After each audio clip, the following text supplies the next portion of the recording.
Ayan guys, so natapos na tayo magdilig. Ayan, fresh na ulit yung ating mga halaman. So ayan, nilagyan natin ang takip yung mga bago nating tinanim para hindi sila mag-inda. At saka yung pinagbawasan natin kasi naano yung ugat. So ayun, medyo parang nalantat, pinakaluban na natin. So ayan natin. So ayan, nakita nyo yung ating mga kamatis. So masigla.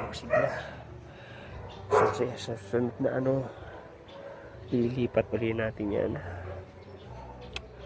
So ayun yung mga sili natin. At saka nakikita nyo, ayan hindi sila naginta, diba? Sariwa, nakikita nyo. Kaya hindi natin nalagay yan ng takip. Nakakuluntoy na yan. So ayun yung mga nauna natin na sili. Saka okra. So buhay na sila. So ito, ayan yung mga kamatis natin. Ayan, nakita nyo, hindi sila hindi sila mga nag-inda. Sila diretso. So takalaban muna natin sila. Ayan yung mga buhay na yan na i-transplant natin na una. So mga 2 days pa pag pwede na natin tanggapin. So ayan yung ating may buhay na. Tapos yung isa natin propagate na kalamansi.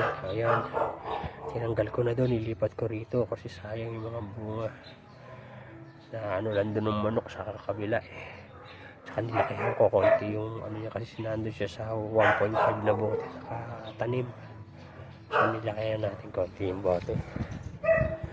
So yung sinasabi ko sa inyo, ayan guys, nakikita nyo diba? Bali tinanim ko yan sila tiga-4 na buto. Yung iba wala pang tubo. Pero ito meron na rin. Ayan. So ang gawin ko yan, dahil tiga-4 sila yung walang mabuhay, hahatiin natin, gagawin natin tigda-2 lang sila.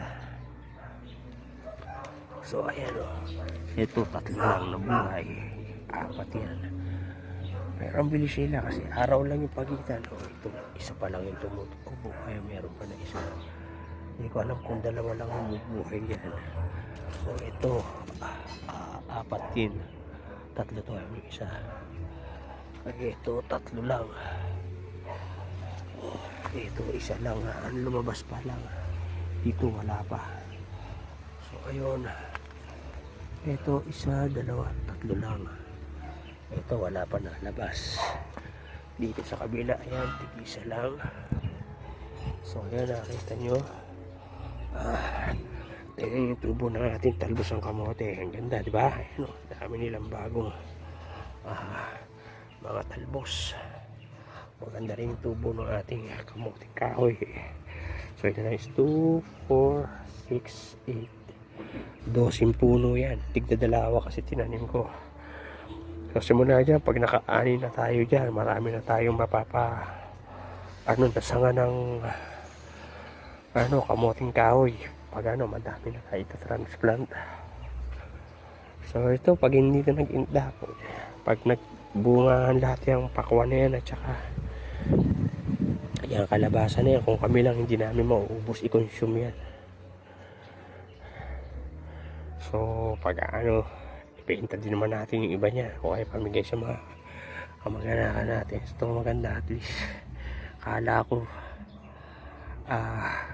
masasayang na naman yung pinambili ko na kasi yung nauna, dati unang may in-order ako na ganito, pero pabayaan, parang ganito rin nag-inda, tapos napabayaan, umuwi ako sa Las Piñas, hindi nabutan ko rito, nag-iingalo na, hindi ko na naparecover, but ito nakarecover. So pag ito lumaki-laki na ito ng konti, pag naging ganito na pagka-mature niya, siguro mabot ng mga 1 dangkal at kalahati, tatanggalin ko na itong nasa mga baba na to para makapag-focus na siya maigi rito sa ibabaw. Pero hindi ko muna tatanggalin ito, bayaan ko muna itong niya, yung sa duktungan, pinagduktungan, yung pinaggraftan, So ito, tatanggalin na natin to. So ito, isa lang yung umubos nga, pero mayroong suhitan sa ilalim eh. So okay lang din, basta ito kung lumaki itong maigim itong isang main branch na to. At pagka ano, dyan na tayo kukuha. Yung nakatanim pala rito na gabi na pansigang, chinek ko yung kagahapon, hinukay ko. May uspong na siya, medyo nilaliman ko lang kasi yung ano, kaya binali ko, pero buhay na siya. So yung pala ano, ginawa kong tanim pala dyan, no, kung mapansin nyo, yung ano, kung may magtatanong, ang pagitan niyan, half meters, yung side, pag ganon, kalahating metro, yung pag ganon nila, pagitan sa isang sa row, kalahating metro din yan, ang pagitan ng ano, half meters lang ginawa ko.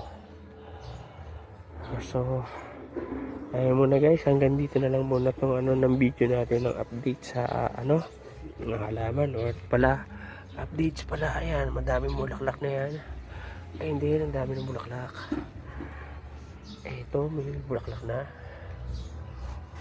So pagka ano yan, meron na tayong harvest sa mga susunod na buwan na ano. Pero gagawin ko muna yung project ko doon sa kabila.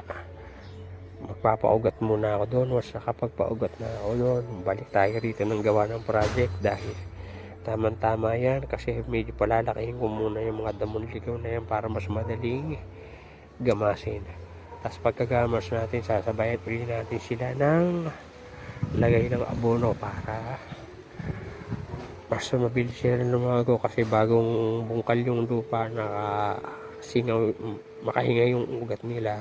At the same time, mas madali nila ma-absorb yung abonong ilalagay natin. So yan guys, hanggang dito na lang muna. Maraming salamat. Thank you guys for watching. At lagi nyo lang suportahan ang aking FB page, YouTube channel, Kuya George Clowny at Joel Dahil. Maraming salamat.